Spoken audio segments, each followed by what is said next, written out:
नमस्कार। शुरुआत करते हैं बड़ी खबर के साथ। हाथरस पीड़िता का परिवार लखनऊ से अपने घर वापस पहुंच चुका है। कड़ी सुरक्षा के बीच देर रात परिवार अपने गांव पहुंचा।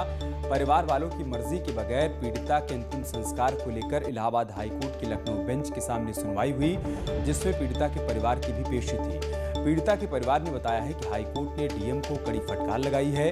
परिवार ने साफ किया है कि जब तक उन्हें इंसाफ नहीं मिलेगा तब तक वो अस्थियों का विसर्जन नहीं करेंगे। तस्वीरें हम आपको दिखा रहे हैं। देर रात जब पीड़िता का परिवार अपने घर पहुंचा, कड़ी सुरक्षा के बीच लखनऊ से उनको हाथरस ले जाया गया और वहां पहुंचने के बाद पीड़ित परिवार ने कहा कि एक तो कोर्ट में सुनवाई के दौरान जज ने डीएम को फटकार लगाई और साथ ही साथ उनका ये भी कहना है कि जब तक उनको इंसाफ नहीं मिल जाता है तब तक वो अस्थि विसर्जन नहीं करेंगे।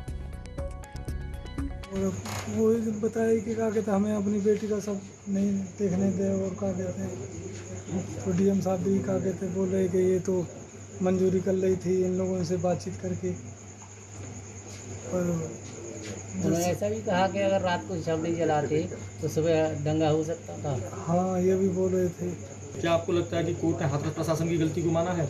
हाँ, मानो तो डीएम इस पूरे मामले में अधिकारियों को फटकार लगाई थी। साहब मालूम है चूँकि हम तो क्या डीएम को फटकार लगाई थी इस मामले में? हाँ, लगाई।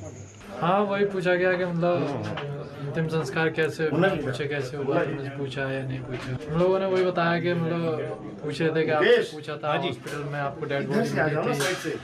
हमने बोला हमें मिलती नहीं, हमें तो बताया भी नहीं, गुमराह कर दिया हम लोगों। क्या अदालत ने सिर्फ ये जानना चाहा कि अंतिम संस्कार आप लोगों की मर्जी से क्यों नहीं हुआ या और भी कुछ जानना चाहा अदालत? यही पूछा था उन्होंने कि आपकी मर्जी से हुआ या इन्होंने जबरदस्ती। हत्या और गैंगरेप के बारे में भी कुछ सवाल पूछा गया? नहीं, वो तो नहीं पूछा उन्होंने। आप उससे संतुष्ट हैं? और अब बात करते हैं हाथरस केस से जुड़ी इस वक्त की सबसे बड़ी खबर की। सीबीआई की टीम आज से इस केस की जांच शुरू करेगी। सीबीआई ने जांच की कमान संभाल ली है। सीबीआई करेगी हाथरस केस की जांच। आज से शुरुआत हो जाएगी। आज से पूरे मामले की जांच पड़ताल शुरू कर देगी सीबीआई की टीम। 29 सितंबर को पीड़िता की मौत हुई थी।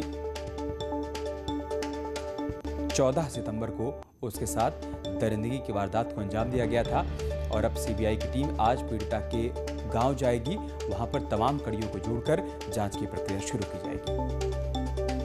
इस मामले की अगर बात करें तो इस मामले में केंद्रीय जांच एजेंसी सीबीआई इस मामले को टेक ओवर करने के बाद आज काफी महत्वपूर्ण तफ्तीश करने के लिए आज दिल्ली से हाथरस पहुंचने वाली है। वहां पहुंचकर सबसे पहले उन तमाम फोरेंसिक एविडेंस को इकट्ठा किया जाएगा, उन तमाम नमूनों को इकट्ठा किया जाएगा जिससे कि बाकायदा उसको तलाशा जाए कि किस तरह से वो इस मामले में पीड़िता के साथ में दुष्कर्म हुआ, सामूहिक दुष्कर्म हुआ, या जिस तरह से बाकायदा उसने एक अपनी मौत से पहले आरोप लगाए थे। उन तमाम मामलों की जांच पड़ताल के लिए उस ग्राउंड लोकेशन पर सीबीआई की टीम जाएगी और इसके साथ साथ पूरे इस मामले की तफ्तीश करेगी। इन तमाम मामलों पर तफ्तीश करने के लिए न्यूज़ 18 की टीम भी जा रही है और वो देखेगी कि किस तरह से सीबीआई की टीम वहाँ पहुँचती है और दिल्ली से हाथरस पहुँचने पर किस तरह से सीबीआई की टीम मौके का जायजा लेगी।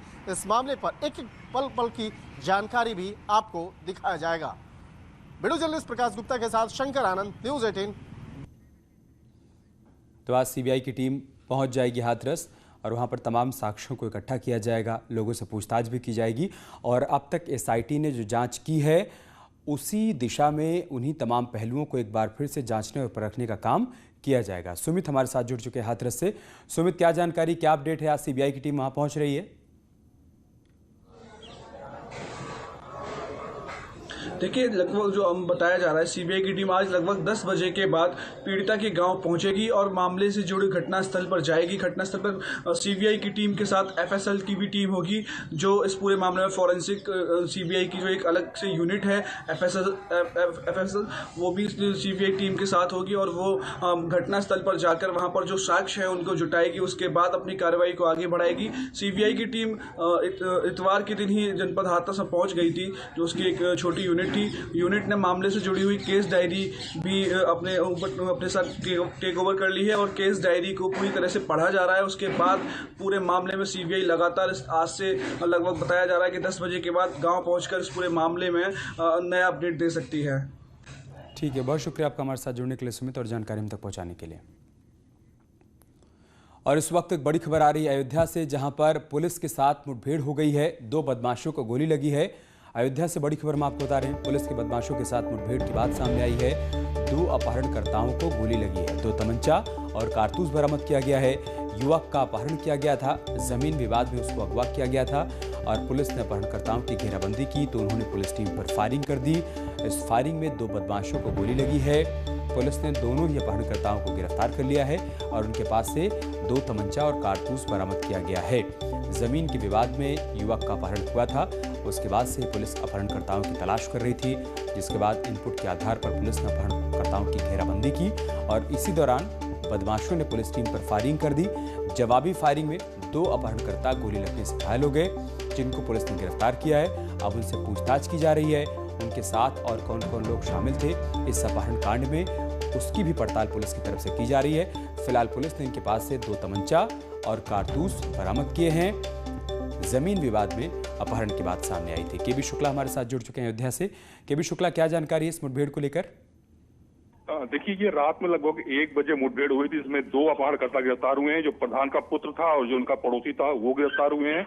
ये 9 तारीख की सुबह जो है सेना बस्ती के तैयारी के लिए दौड़ लगाने के लिए लड़का निकला हुआ था।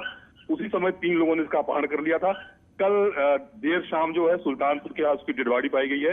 हालांकि पुलिस ने अभी इस मामले खुलासा नहीं किया है, लेकिन 2 अपहरणकर्ता गिरफ्तार कर लिए गए हैं। 3 अभी भी फरार चल रहे हैं।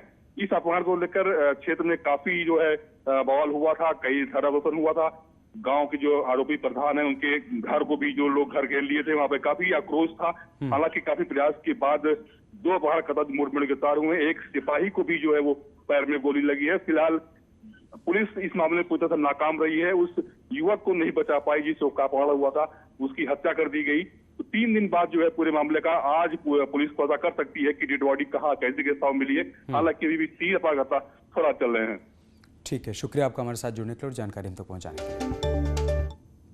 की एसओजी और थाना पूरा कलंदर की संयुक्त टीम के द्वारा अपराधियों के साथ एक भयंकर मुठभेड़ हुई, जिसमें कि 2 बदमाश को गोली लगी है और गंभीर रूप से घायल हैं। उन्हें हॉस्पिटल भेजा गया है। इस मुठभेड़ में पुलिस का एक आरक्षी अनूप पांडे भी घायल हुआ है। सभी को इलाज के लिए जिला अस्पताल भेज दिया गया है।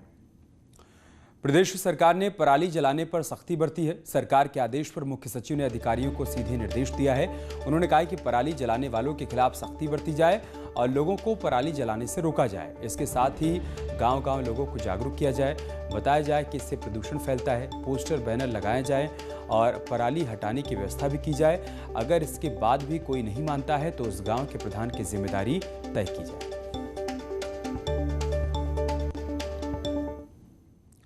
और अब इस सख्ती का असर भी दिखने लगा है। बदायूं में पराली जलाने के मामले में 10 किसानों पर केस दर्ज किया गया है। बदायूं से बड़ी खबर हम आपको बता रहे हैं। 10 किसानों पर केस दर्ज हुआ है। पराली जलाने पर 10 किसानों पर यह केस दर्ज किया गया है। लेखपाल और ग्राम सचिव ने FIR दर्ज करवाई है। मानकपुर के किसानों पर यह केस दर्ज किया गया है। गठौना के किसानों पर भी केस दर्ज हुआ है। सरकार की सख्ती के बाद अब प्रशासन एक्शन मोड में आ गया है। झांसी में पॉलिटेक्निक कॉलेज के बॉयज हॉस्टल में छात्रा से रेप के आरोपियों पर NSA के तहत भी कार्रवाई की जाएगी। इस घटना की बर्बरता को देखते हुए और समाज को एक बड़ा मैसेज देने के लिए झांसी पुलिस ने सभी 8 रेपिस्ट के खिलाफ NSA लगाने की तैयारी पूरी कर ली है और साथ ही पूरे मुकदमे को फास्ट ट्रैक कोर्ट में ले जाकर पीड़ित छात्रा को जल्द से जल्द न्याय दिलाने की कोशिश की जाएगी। उधर छात्रा के साथ हैवानियत करने वाले सभी 8 आरोपी छात्रों को पॉलिटेक्निक कॉलेज प्रशासन ने इन्वेस्टिगेट कर दिया है। फिलहाल सभी 8 आरोपी जेल में हैं। इस जघन्य अपराध के बाद पॉलिटेक्निक के आसपास पुलिस का कड़ा पहरा रहेगा ताकि आने वाले दिनों में पॉलिटेक्निक के छात्रों की गुंडई पर रोक लग पाए और वो दोबारा इस तरह की वारदात करने की हिम्मत ना जुटा पाए।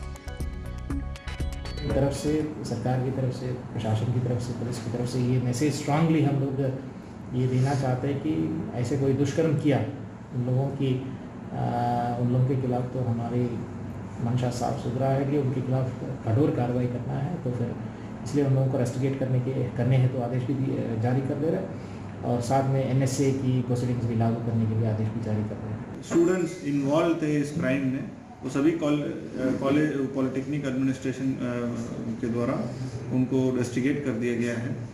जो भी लापरवाही जो पॉलिटेक्निक कॉलेज की हॉस्टल की स्टाफ के द्वारा बरती गई है, उस संबंध में जो सिटी मजिस्ट्रेट एवं CO सिटी के जो जॉइंट इंक्वायरी चल रही है उसमें जो भी तथ्य सामने आएंगे तत्काल उनके खिलाफ भी कार्रवाई की जाएगी। मुरादाबाद में नाबालिग बच्ची से रेप के मामले में नाबालिग आरोपी को पुलिस ने गिरफ्तार कर लिया है। पड़ोस के रहने वाले 14 साल के इस आरोपी ने 9 साल की मासूम बच्ची के साथ दरिंदगी की थी। इसके बाद पीड़ित बच्ची किसी तरह से वहां से भागकर अपने घर पहुंची और परिजनों को इस वारदात के बारे में जानकारी दी। इसके बाद पीड़ित परिवार ने थाने में तहरीर दी। पुलिस ने मुकदमा दर्ज कर आरोपी को गिरफ्तार कर लिया है और पीड़िता को इलाज के लिए जिला अस्पताल में भर्ती करवाया गया है। ग्राम चौधरपुर जो थाना मझौला में लगता है, वहाँ से वादी ने शिकायत की है कि उसकी पुत्री के साथ दुष्कर्म हुआ है। इसके संबंध में तहरीर प्राप्त हुई है। तहरीर के आधार पर मुकदमा पंजीकृत करा लिया गया है और उसके बाद जो आवश्यक कार्रवाई है मेडिकल के लिए भेजा जा रहा है और जो भी तथ्य आएंगे उसके आधार पर आगे विधिक कार्रवाई की जाएगी। आजमगढ़ में जाम हटवाने गई पुलिस टीम पर आक्रोशित भीड़ ने पथराव कर दिया और इसके बाद पुलिस ने आक्रोशित भीड़ पर जमकर लाठियां भांजी। इस लाठीचार्ज में कई महिलाएं घायल हो गई हैं। पुलिस ने बल प्रयोग कर किसी तरह से जाम खत्म करवाया। दरअसल यहां रविवार को दो पक्षों में जमीन विवाद में मारपीट हुई थी। इसमें एक पक्ष से कई लोग घायल हो गए थे। सूचना के बाद मौके पर पहुंची पुलिस दोनों पक्षों के लोगों को पकड़कर थाने ले गई, लेकिन पुलिस ने किसी को जेल नहीं भेजा। इसके बाद एक पक्ष ने पुलिस पर एक तरफा कार्रवाई करने का आरोप लगाते हुए रोड पर जाम लगा दिया। पुलिस के खिलाफ नारेबाजी भी की। इसके बाद जाम हटवाने पहुंची पुलिस पर आक्रोशित भीड़ ने पथराव कर दिया। इस अभियोग पंजीकृत होने के उपरांत एक पक्ष नाराज होकर रोड पर जाम लगा दिया गया। जब पुलिस जाम खुलवाने गई तो उनके द्वारा कुछ पत्थर पुलिस पर फेंके गए, जिस संबंध में पुलिस द्वारा उन्हें हल्का बल प्रयोग करके रोड खाली करा दी गई और इस संबंध में एक अभियोग थाने पर पंजीकृत कराया गया है। वाराणसी में शराब पी रहे दबंगों ने पुलिस पर हमला कर दिया।